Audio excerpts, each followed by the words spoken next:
एक छोटे से शहर के पुराने कोचिंग सेंटर की उन लकड़ी की बेंचों पर एक अनोखी कहानी शुरू हुई। आशु, जो अपनी खिलखिलाती हंसी और शरारती चुटकुलों से पूरी क्लास का माहौल हल्का कर देता था, वहीं दूसरी ओर रोहन था, गंभीर, शांत और हमेशा अपनी किताबों की दुनिया में खोया रहने वाला।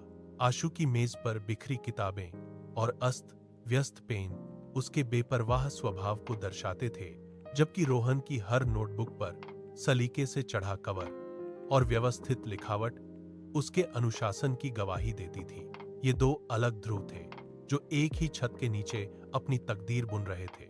एक छोटे से शहर की पुरानी गलियों में स्थित यह कोचिंग सेंटर उनके मिलन का गवाह बनने वाला था।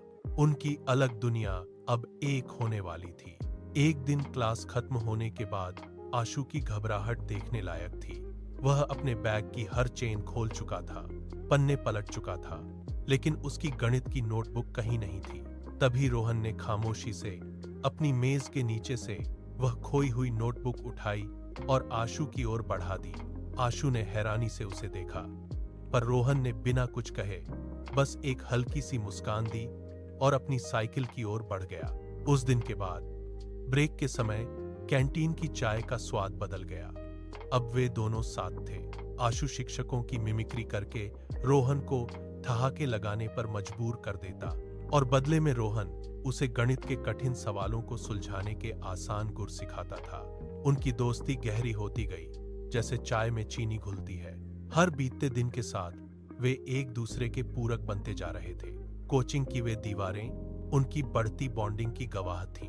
एक शाम आसमान से मूसलाधार बारिश बरसने लगी। कोचिंग का गेट बंद हो रहा था और आशु बाहर खड़ा भीगने के डर से बारिश रुकने का इंतजार कर रहा था।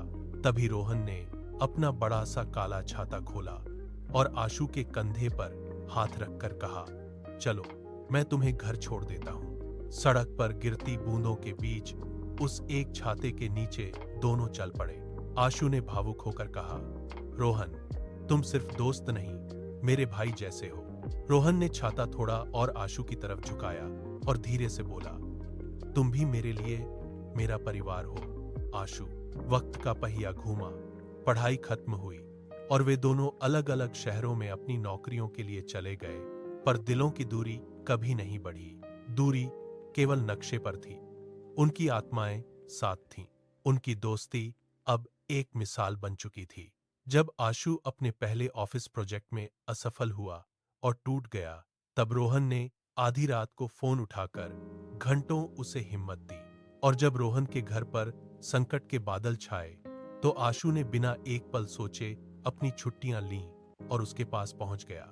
सालों बाद आज भी जब वे पुराने कोचिंग सेंटर के पास मिलते हैं, तो वही चाय की चुस्कियां उनकी यादों को ताजा कर देती हैं। आशु आज भी गर्व से कहता है, सच्चा दोस्त किस्मत से मिलता है।